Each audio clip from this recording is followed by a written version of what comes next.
जिस व्यक्ति में होता है ये गुण, उसके सामने झुक जाती है सभी शक्तियां। एक बार भगवान गौतम बुद्ध अपने शिष्यों के साथ किसी पर्वतीय स्थल पर ठहरे थे।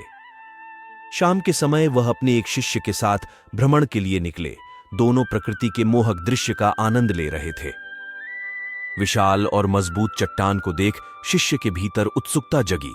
उसने पूछा, इन चट्टानों में तो किसी का शासन नहीं होगा, क्योंकि ये अटल, अविचल और कठोर हैं। शिष्य की बात सुनकर बुद्ध बोले कि नहीं, इन शक्तिशाली चट्टानों पर भी किसी का शासन है। लोहे के प्रहार से इन चट्टानों के भी टुकड़े टुकड़े हो जाते हैं। इस पर शिष्य बोला, तब तो लोहा सर्वशक्तिशाली हुआ।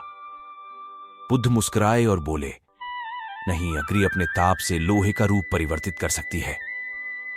उन्हें धैर्यपूर्वक सुन रहा शिष्य बोला, इसका मतलब अग्नि सबसे शक्तिवान है। बुद्ध ने फिर उसी भाव से उत्तर दिया, नहीं, जल अग्नि की उष्णता को शीतलता में परिवर्तित कर देता है तथा अग्नि को शांत कर देता है। शिष्य कुछ सोचने लग गया। बुद्ध समझ गए थे कि उसकी जिज्ञासा अब भी पूरी तरह शांत नहीं हुई है। शिष्य ने फिर सवाल किया, आखिर जल पर किसका शासन है? भगवान बुद्ध ने उत्तर दिया, वायु का वेग जल की दिशा को बदल देता है। शिष्य कुछ कहता इससे पहले ही बुद्ध ने कहा कि अब तुम कहोगे पवन सबसे शक्तिशाली हुआ। नहीं, पवन सबसे शक्तिशाली नहीं है। सबसे शक्तिशाली है मनुष्य की संकल्प शक्ति, क्योंकि इसी से पृथ्वी, जल, वायु, अग्नि इत्यादि को नियंत्रित किया जा सकता है। जीवन में कोई भी महत्वपूर्ण कार्य संकल्प शक्ति के बगैर असंभव है। इसलिए अपने भीतर संकल्प शक्ति का विकास करो।